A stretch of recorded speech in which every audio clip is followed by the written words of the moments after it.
Hello everyone. What we'd like to do in this video is, given a graph of a transformed sine or cosine function, we want to be able to write its formula. Now some of these problems don't have unique answers, but sometimes one way is easier than the other. So we're given this graph here. We're given the period of one period of a transformed trig function, and we want to write the formula for this function in one of these two forms here. So we need to figure out what A is. A will be our amplitude. We want to figure out how it's been shifted up or down. We want to figure out how it's been shifted left or right. And we want to know what this number W is out front, which helps us find the period. Okay, so let's break it down. I think the first thing I'm going to do here is think about what its amplitude is. Okay, so if I'm measuring from the tip of a wave to the bottom of the wave, that should be two amplitudes. So if I want to figure out what, I guess, two amplitudes would be here, let's find the difference. I guess if I want to find this physical distance here, I should take the upper number, 5, and we could subtract the lower number, there should be a -1. And I should subtract a -1, so we get out 6. Okay, so we know that our amplitude must be 6 divided by 2, or we know our amplitude is 3. Okay, so we have an amplitude of 3, so that means our A is 3. Okay, we'll want to think about maybe whether that's positive or negative. We'll return to that in just a second. To me, this looks a lot like a cosine graph that has been moved to the right by pi/6 units. And I'm not seeing that being reflected, so I'm going to keep my A positive. Okay, let's figure out where the equilibrium is. Well, the equilibrium is halfway between the top and the bottom here. So to figure out where the equilibrium is, I can average these two numbers. What number is in the middle? I can take our 5, and I could add the -1, and I could take the average of those two numbers. That should give me the middle. So that should give us 4 divided by 2, or we should get 2. So our equilibrium should be at 2. Let's make sure that makes sense. If our equilibrium is at 2 and our amplitude is 3, 1, 2, 3, I'm at the top, 1, 2, 3, I'm at the bottom. So what we have here is we have our C value is 2. So we're already doing pretty good. So let's kind of box in the pieces we know. We know A is 3. We know that C is 2. That's where the equilibrium is. Okay, what else do we need to find? We need to figure out what B is. Well, this looks like a cosine graph that has been shifted to the right pi/6 units. So if I'm going to the right pi/6 units, I should be adding, if I'm going to the right pi/6 units, I should be subtracting pi/6 from my input. So if I'm subtracting a B, I should be subtracting pi/6. In this case here, our B is pi/6. I can see that shift. Okay, the last thing we need to know is we need to know what the period is. Okay, once we know the period, we can figure out what our omega is. What we should remember is that the period is equal to 2 pi over omega, or 2 pi over k. The book likes to use the letter k here instead. So let's think about what the period is. I want to think about what this physical length is. So I'll take 2 pi, I'll take my final spot, and I'll subtract our initial spot, so I'll be subtracting a pi/3. So it looks like we get, what, a 2 pi/3 plus a pi/3, so we get a 3 pi/3, or we just get out a pi. So I know the period is pi, so we have that pi must be equal to 2 pi over omega. So now we just need to solve for what the omega is. Okay. Let's see, how could we do that? If you're good, you could just see that the pi and omega could just switch places. But I would just say clear the fractions, if you can't see that. So if I multiply both sides by omega, I'll get pi times omega is equal to 2 pi. And then I'll divide both sides by pi.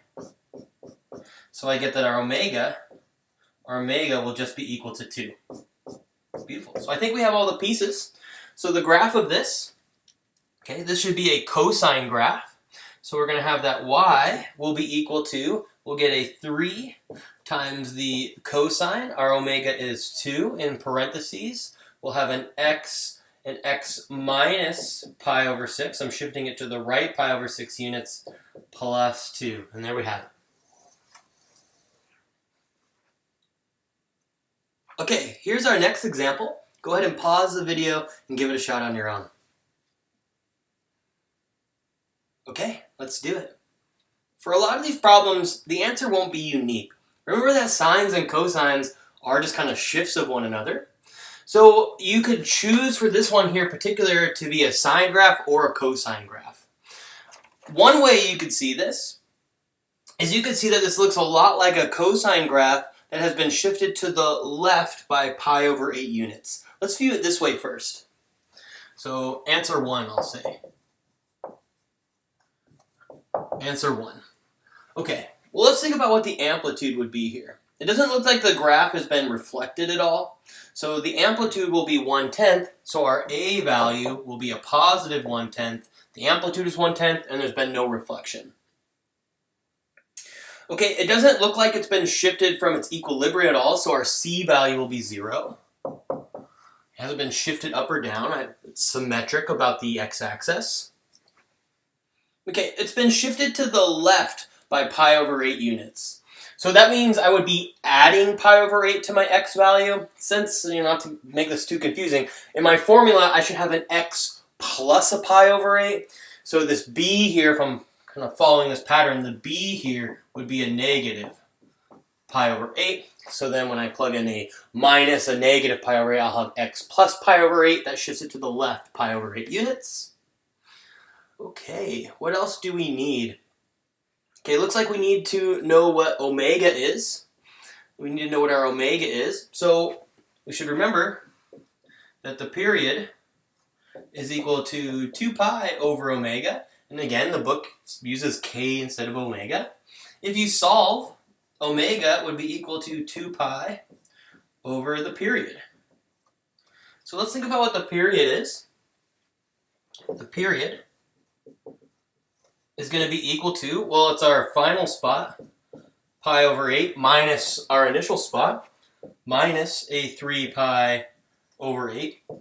So we get a pi over 8 plus a 3 pi over 8. So it looks like, what do we get? 4 pi over 8, or we get a pi over 2. So our period is pi over 2. You gotta love that slanted writing.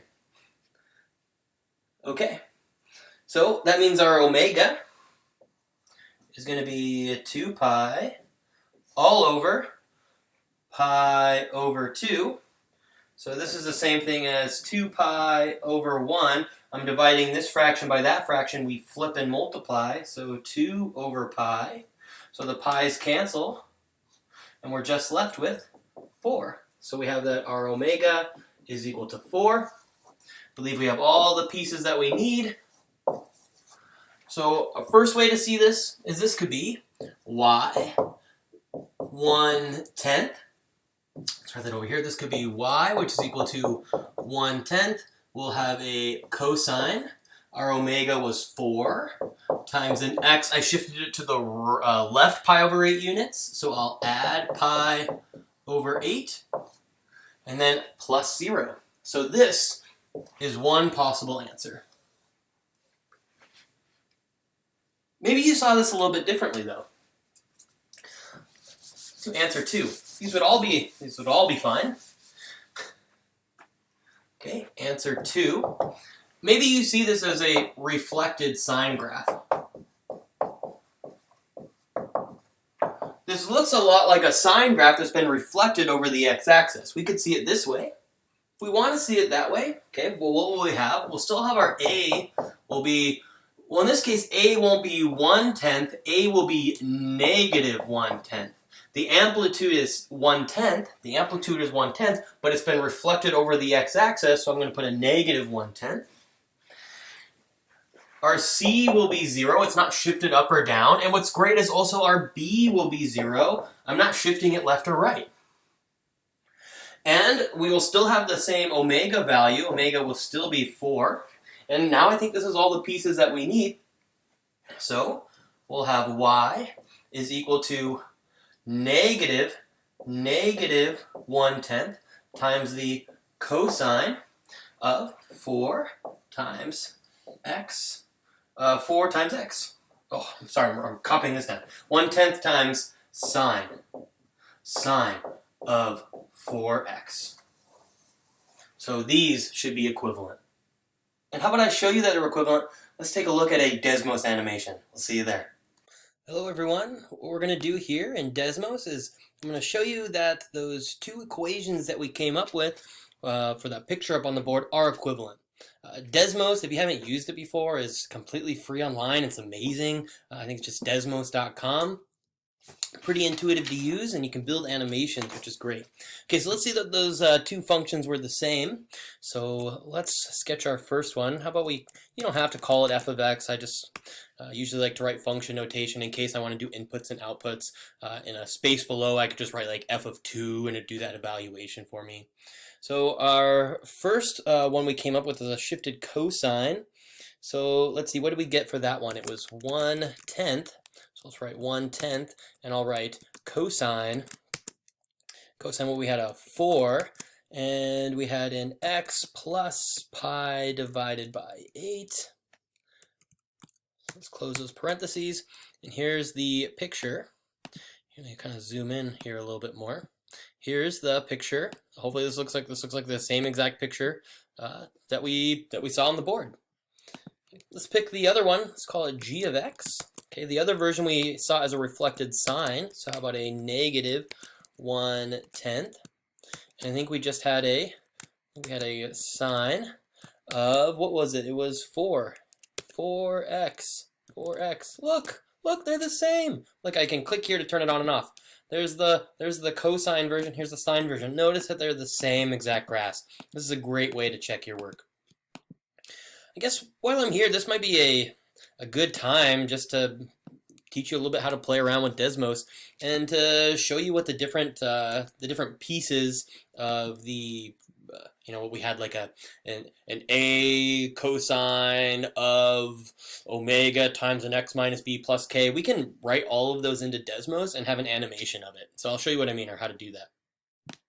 So how about I write, instead of putting numbers in, let's do a times the cosine of, let's do w, and then an x minus b, and then we'll do, what did I use, a c plus c. Notice anytime you have a letter that's not like x or y, Desmos will always ask you if you want to make it a slider. Yeah, why not? Yeah, of course I want to make that a slider. So notice here, this a value, let's see. What is our c? C is at equilibrium. We're shifted up to 1 unit. If I just move this down to 0, I can shift my graph. Let's move it to 0. You can also click here and type in 0. So here's 0. Okay, so notice if I move this, it's going to shift the graph up and down. It changes my equilibrium. A here, A tells me the amplitude. Well, if I increase A, it's just going to increase the amplitude of our function, of our sine or cosine function. Okay, omega, this affects our period. If omega is bigger, my period shrinks. I'm getting a smaller period. If omega is smaller, I get a larger period. Okay, and B should shift our graph left and right. So this is a great way that you can play around with transformed sine and cosine graphs. So notice here, if I move this to a good spot, notice I have like a sine graph. I have a sine graph, and if I just move it a little bit, I have like a cosine graph. I guess its amplitude is 2. We can move that back down to 1.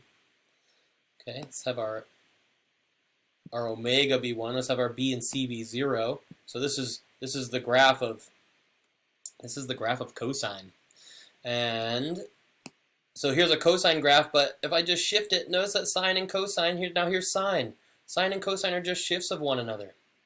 I could shift it even more. Now I have a negative cosine graph, a negative sine graph, a cosine graph. A lot of these trig functions are just reflections of one another.